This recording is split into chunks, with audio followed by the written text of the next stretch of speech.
Good morning katinapay, and today, gawa naman tayo ng chocolate egg tart. Yung texture ng feeling na to ay close na sa chocolate pudding. Sobrang dense pero at the same time sobrang creamy. Ang chocolatey ng flavor kaya huwag na nating patagalin yan. At simulan na natin.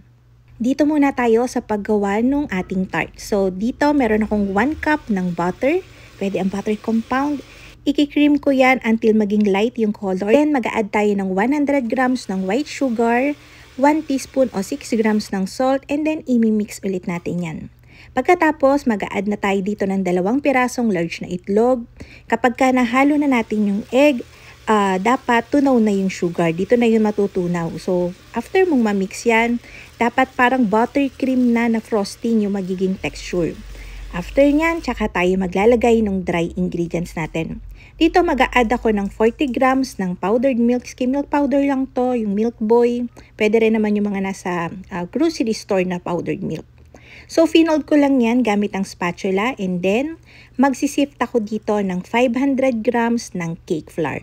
Kapag walang cake flour, pwede rin naman dito ang all-purpose flour. I-divide ko sa 3 portion yung paglalagay ng flour. Cut and fold lang yung gagawin natin dito gamit yung spatula para makombine yung flour.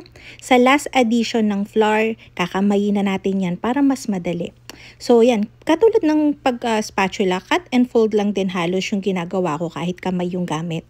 Ang kailangan kasi sa tarts ay hindi ma-form yung gluten para mas flaky siya and crumbly. At the same time, may strength pa din. Or hindi siya nabibitak-bitak or nagkakarak agad. So, babalutin ko yan ng cling wrap, walang natitirang air sa loob.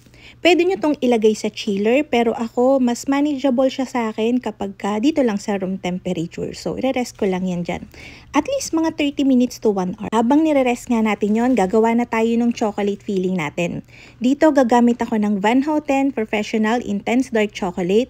Grabe naman kasi kahit chocolate compound to, ang social ng lasa niya. Promise, sa lahat ng natry kong chocolate compound, ito yung pinakamaganda for me. So, nag-measure ako dyan ng 400 grams ng Van Houten Professional. And then dito sa isang saucepan, naglagay ako ng 800 grams ng full cream milk, 300 grams ng sugar, 1/4 teaspoon ng salt, and then 360 grams ng powdered milk o skim milk powder. Yung timpla nito ay parang sa egg pie na. Hindi ko kasi gusto yung medyo eggy masyado yung texture or eggy masyado yung lasa, kaya powdered milk talaga yung ginagamit ko para sa mga tarts. So, iinit natin tong mixture around 50 to 60 degrees Celsius, tsaka natin ilalagay yung chocolate na slice natin kanina. Mababa lang ang melting point ng chocolate, so hindi mo kailangang iinit masyado yung mixture ng milk natin. Medyo maligam-gam lang yung kailangan natin. So, after kung maabot yung temp na yun, pinatay ko na yung apoy, and then tsaka ko na nga nilagay yung chocolate. Hinalo ko hanggang sa matunaw. Nag-add ako dyan ng 1/3 cup ng cocoa powder. Then mix until wala nang natitirang lumps ng cocoa powder and smooth na yung texture. Dito nagbabasag lang ako ng 8 pirasong large na itlog. Hinalo ko yan. And then slowly i-incorporate natin yung egg dito sa mixture. Kung sakali na masyado nyong napainit yung mixture ng milk, ay huwag nyo munang ihahalo yung itlog. Hayaan nyo munang lumamig siya kasi maluluto masyado yung itlog. So ayan, after mixing, sinif ko yan gamit ang fine strainer. And then, mas maganda to nang nare-rest ng matagal. Yung mga air bubbles na na-create natin sa pagmimix, pupunta sa ibabaw, kaya magiging smooth yung ating texture ng filling. Gagamit ako dito ng 4 ounce. Actually, hindi to tart mold, pang ensaymada to, pero gusto ko kasi medyo matataas para mas kita yung filling. So, ganito lang ang pagmamolde niyan. Meron akong parchment paper, ifa-flatten lang natin yan. So, dahil na-rest natin yung dough natin, ay di mas flexible na siya, hindi na siya masyadong nagka-crack. Papanipisin ko yan ng manipis na manipis, and then ay magaan lang dapat yung kamay, tsaka natin siya ita-transfer para hindi mag-crack-crack or mapunit. So, kung nakikita nyo, ganyan kanipis yung ginagawa ko. Kasi kapag ka na-bake to, medyo kakapal pa yan. Ganito yung kagandahan kapag ka cake flour yung gamit. Kapag ka all-purpose flour kasi, mas makapal yung kinakalabasan ng pagka-tart natin. Pwede nyo rin tong magawa sa mga large na pie pan. So, ang kakalabasan ng recipe na to is 2 9-inch na pie pan. Kasya to dun. Pero dito, since medyo madami to, maliliit lang yung tarts natin, kakalabasan nito is 24 to 25 pieces. Madami na siya. Pero kung sakali na gusto nyong hatiin yung recipe, since masyado siyang madami para sa inyo, madali nyo magagawa yan kasi naka-measured by grams yung recipe natin. So, hati-hatiin nyo na lang sa half or sa 1/4. Kung makikita nyo dito sa buong video na to, medyo matrabaho yung paggawa nito. Pero actually, matrabaho siya pero madadali lang naman. Nag-e-enjoy ako pagka gumagawa ako ng ganito kasi wala, nakaka-relax lang talaga siya. Actually, yung bakings para sa akin, nakaka-relax talaga siya basta meron akong time, enough time para gumawa. So pagka na-molde na natin yan lahat, para hindi siya lumobo kapag binake na natin, ang gagawin ko, bubutasan ko lang ng maliliit na holes yung bottom.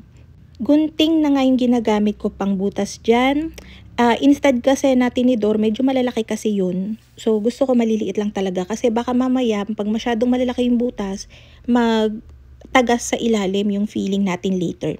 Ibibake ko to sa preheated oven, 150 degrees Celsius for 20 minutes. Ganyan lang yung kulay na gusto ko. So after baking, mainit pa yan, so malambot pa siya. Pabayaan nyo lang ng ilang minuto, magiging malutong yan. Nagbasag lang ako dyan ng itlog, tapos lalagyan natin ng egg wash, yung buong surface ng tart. Hindi lang to para maging maganda yung kulay niya. Yung silbi nito ay magiging parang shield siya nung tart para hindi kagad siya ma-absorb ng moisture, lalong-lalo na yung feeling natin ay liquid. So hindi siya lalambot basta-basta. Ibibake ko ulit to sa preheated oven, 150 degrees Celsius for 10 minutes. 10 to 15 minutes, ganyan yung kulay na gusto ko. So, hindi kita sa video masyado pero shiny na siya and maganda na yung kulay niya. So, binake ko yan kanina nung pagkalagay ko ng egg wash, tinanggal ko siya dun sa mga molder.